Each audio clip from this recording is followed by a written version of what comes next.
Depois que o desrespeito com a terra aconteceu e ocasionou a profanação total do lugar, muitos acontecimentos envolvendo ataques estranhos acabaram acontecendo. E com isso, aquelas terras e águas acabaram sendo tingidas de vermelho. Tudo isso levou aquele lugar a se tornar um dos lugares mais perigosos e misteriosos da América do Norte. Permanece a questão: essas ações do governo criaram inadvertidamente um playground para as forças das trevas? Ou então eles estavam lutando contra algo desesperadamente com a intenção de conter o que já havia despertado na década de 1970 e infelizmente acabou por marcar o início de uma nova e horrenda fase de terror sobre aquele lugar. A IBL, em seus relatórios, relatavam o aparecimento de uma criatura animalesca que passou a ser descrita como o Homem-Cachorro e também continuou a ser descrita como uma fera que, por onde passava, deixava um rastro de destruição e sangue. Alguns relatórios ainda comprovam a veracidade de tudo e descrevem a criatura como a forma animalesca de um ser metade homem e metade lobo. Durante o ano de 1973, foi documentado um dos primeiros casos de ataque de Dogman. Este infeliz acontecimento descreve em seus registros que uma família resolveu acampar naquelas terras e todos acabaram se tornando vítimas de um ataque tão feroz e sangrento que as próprias autoridades locais não sabiam explicar o acontecimento, pois eles acabaram se deparando com cenas que mais pareciam um quadro de pura carnificina. Muitos corpos foram dilacerados. Alguns tiveram seus membros removidos. As peles dos corpos pareciam ter sido rasgadas. O que todos sabiam que aquela atrocidade jamais teria sido feita por nenhum animal da região.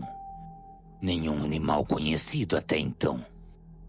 Então, durante o ano de 1979, que tudo aquilo que se sabia sobre o Dogman acabou se revelando. Um homem chamado Glenn, funcionário da empresa Kentucky Fish, acabou se tornando a única testemunha involuntária de algo que o assombraria pelo resto de sua vida. Durante aquele dia que se tornaria uma pacífica viagem de pescaria matinal, tão logo Glenn tomou distância do local onde ficaria, ele acabou avistando uma figura completamente escura bem próximo ao acampamento. Glenn ficou imóvel e abaixado. Sua intenção era não ser visto. Ele testemunhou a criatura que tinha a aparência de um enorme lobo negro se colocar em pé. Glenn, que se encontrava completamente paralisado de medo, naquele momento teve a visão daquela criatura, atacando selvagemente 2 campistas que se encontravam naquele acampamento. Ele acabou testemunhando aquelas pessoas serem completamente destruídas em questão de segundos. Glenn carregou o trauma daquele dia sombrio, juntamente com o encobrimento daquelas informações pelas autoridades, por mais de 4 décadas. E foi somente em uma cama de hospital, no momento em que ele já se encontrava completamente inválido e aguardava somente a sua morte, que Glenn finalmente abriu a sua boca para revelar a verdade testemunhada por ele durante aquele dia. Se a década de 1971 tivesse sido um prelúdio de terror, a década de 1980 provaria ser uma sinfonia sangrenta de horror e medo à terra que existia em meio àqueles lagos. 1980 foi o início de inúmeros desaparecimentos e ataques de mutilações e esquartejamentos que por fim se tornaram sem resposta. Uma família que se programou para ter momentos de descanso e lazer à beira daqueles lagos acabaram tendo um destino tão horrendo que parecia desafiar as próprias leis da natureza. O pai e o filho acabaram sendo arrastados para a mata, por cerca de alguns metros do lugar que estavam acampados. Seus corpos se encontravam completamente dilacerados. Dentro do trailer daquela família estava o corpo da mãe, que demonstrava que houve uma luta para sobreviver. Seu corpo se encontrava com cortes tão profundos que era possível visualizar seus órgãos internos. Acredita-se que aquela mulher lutou com todas as suas forças para sobreviver ao impensável. Infelizmente foi o destino trágico da jovem que se encontrava com a sua família que acabou abatendo a todos. Inacreditavelmente, seu corpo se encontrava preso em galhos no alto de uma árvore, parecendo deixar o lembrete que, de forma alguma, outro animal predador daquela região deixaria. Depois disso, se desencadeou uma série de horrores inabaláveis. Durante os anos 80, 2 jovens, Raquel Boulder e Katrina Laney, acabaram sendo encontradas em Shallow, brutalmente descarnadas em meio a túmulos que existiam em meio à mata. Apesar das autoridades locais intensificarem as atividades de investigação sobre aquele lugar, nenhum órgão responsável do Tennessee deu nota sobre o que realmente havia acontecido. Este é apenas mais um caso que permanece sem solução até os dias de hoje. Ou então, as evidências desses acontecimentos estão permanecendo sob sigilo, alimentando as especulações sobre a verdadeira face sobrenatural que persegue essa floresta.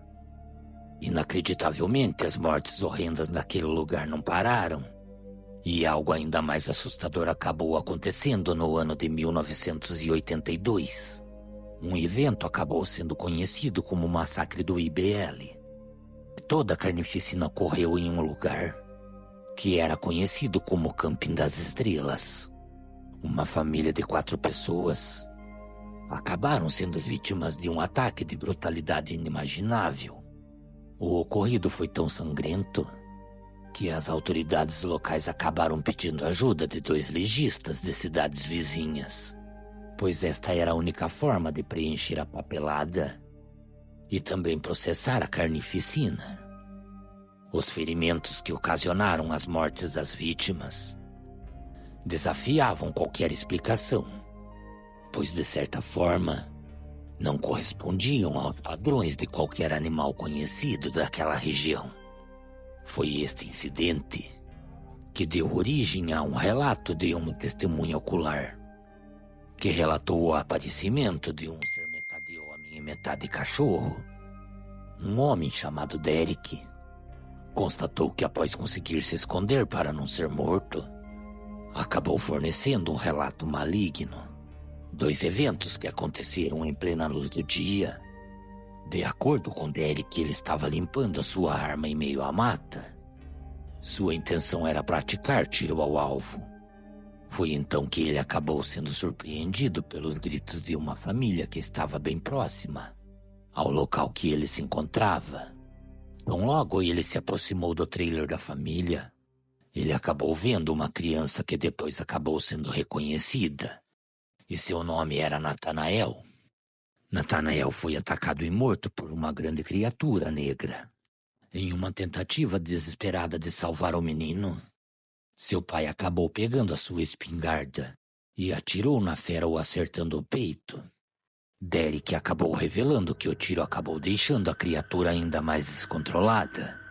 E seguida de toda aquela situação, a fera acabou emitindo um grunhido que parecia congelar o sangue. Foi então que Derek, vendo que todos acabariam sendo mortos, inclusive ele, acabou se rastejando por debaixo do trailer.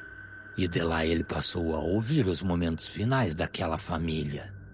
O corpo da mãe do menino foi encontrado a cerca de 30 metros do trailer. Aparentemente ela foi carregada até lá pela criatura, que também se encontrava ferida antes de sucumbir ao seu ferimento. Durante aquele fim de tarde, a própria besta foi descoberta. A criatura, antes de sua morte, havia escalado uma grande árvore e lá em cima acabou vindo a morrer.